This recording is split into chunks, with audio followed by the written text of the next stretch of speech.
Go back and share. Close that. Okay, so now let's keep moving. Use your free body diagram above and apply Newton's second law to express a normal force in terms of the mass of the crate, the gravitational constant, and the angle. Okay, so remember, this is what we had. I'll just kind of do a quick sketch. You guys already have this, you don't have to draw it again. I'm just doing it for myself.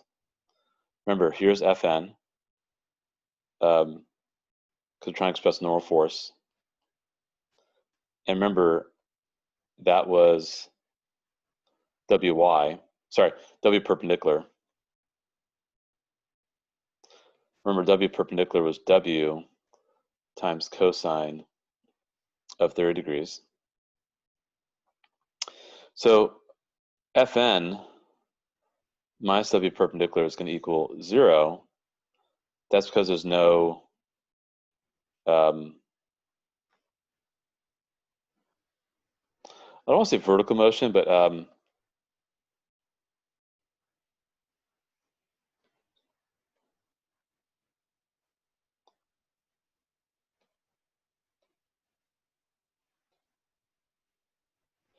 the crate doesn't rise from the surface, so you assume it's 0.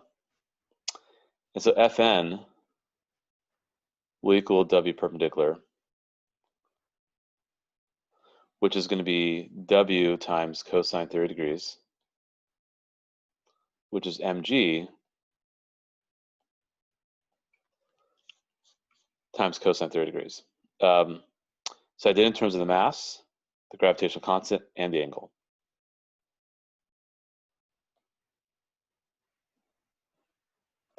So that's what they want for that part. Questions so far? Again, W perpendicular was that. We did that in the previous page. It was W times cosine 30 degrees. Remember, that was W. That was W perpendicular.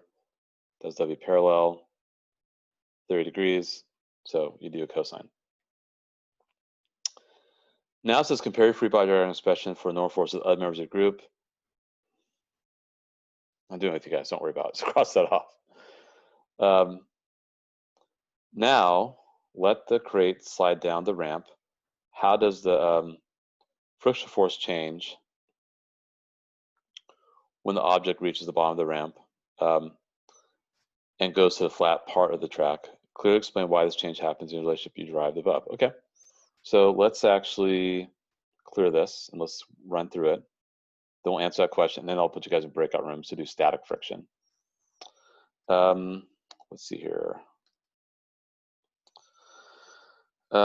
Simulations right here.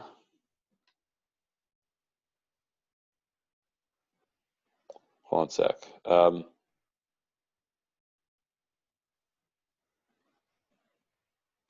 I do want to see that. I do want to apply some force to this.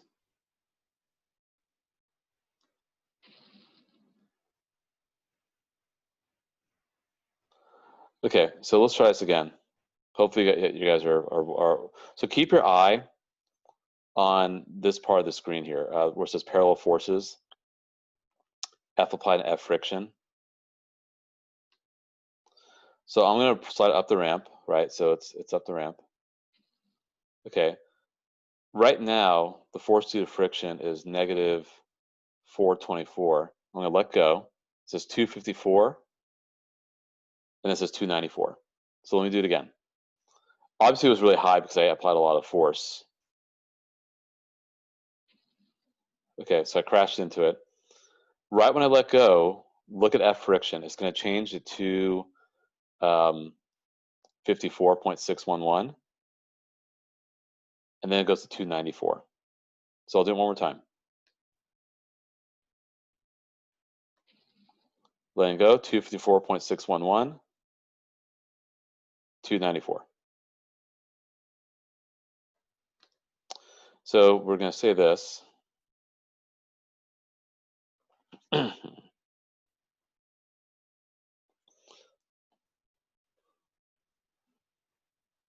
So the force due to friction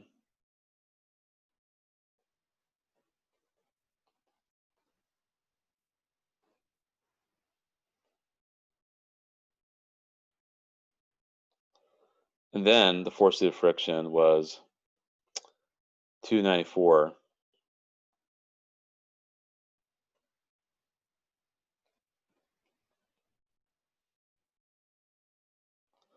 on the flat part of the track.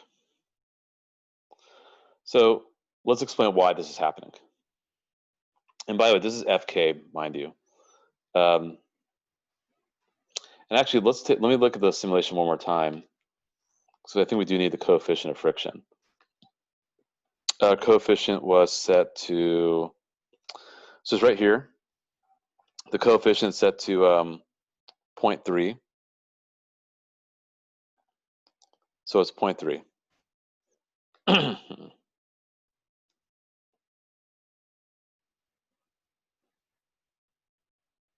So let me go back again.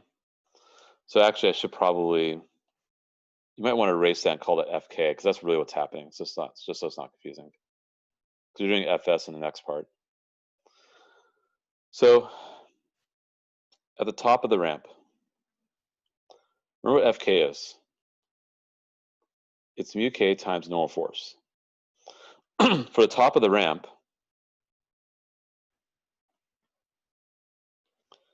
it was 0.3 times your M, which is 100 kilograms, times G, which is 9.8, and times the cosine of 30 degrees.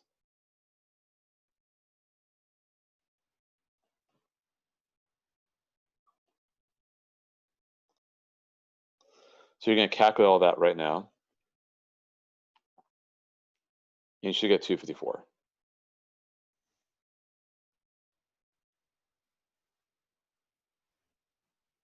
Yep, I get 254.6 actually. Now for the flat part of the track,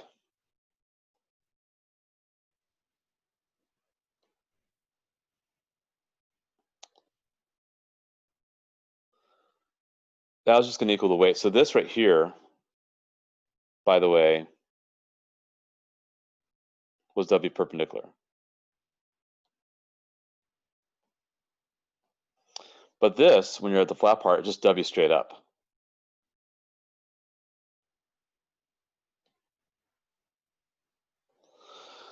So if we work that out, you should get 294. So what you could see is what's happening is that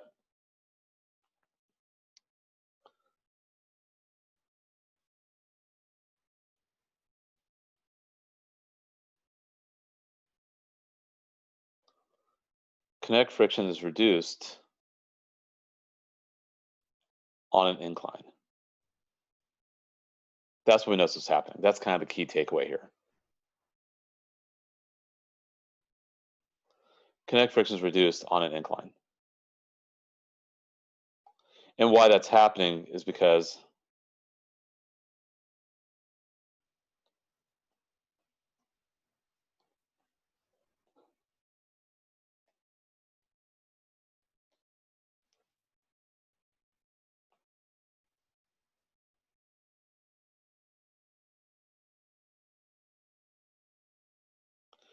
your weight is not as impactful. So why do you think when people are moving stuff out of a truck, why do you think they use a ramp then? It would be easier, right? Would you just want to just grab stuff, go up and down a truck and take it out? No, you use a ramp. So ramps are used to actually reduce your friction and actually make and of course weight's not as impactful. So it makes it easier to take stuff up and down a ramp. Of course, if you have a dolly, that's even easier too. But that's the reason why people use ramps. So it just makes things a lot easier. Actually, I should have done it as a discussion question. That would have been a really good one. You could probably talk about it in your discussion, but okay, so any questions? All right, so now I'm gonna have you guys do the next part, and then your free body diagram is actually going to be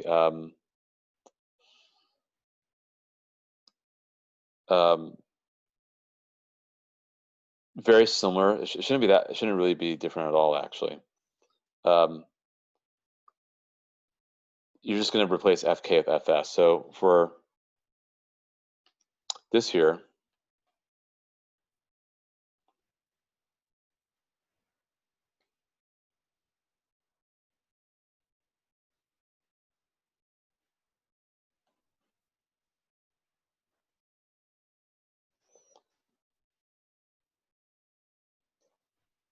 that's what you're going to do instead. And by the way, mu S is 0.5 for our simulation.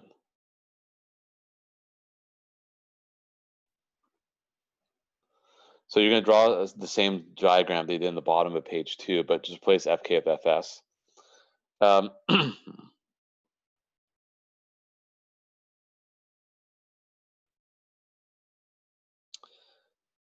And what else I need to say here?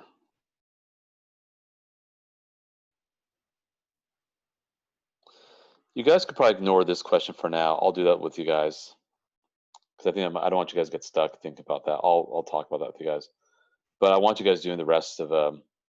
So again, you guys can work on static friction groups. Remember the coefficient static friction is 0.5.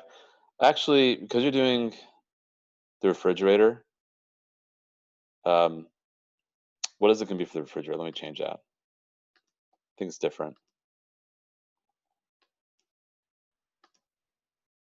It's the same, still 0.5. Okay. So the static friction is still 0.5 for the refrigerator. But yeah, draw the same diagram to the bottom of page 2. Don't worry about that last question on page 3.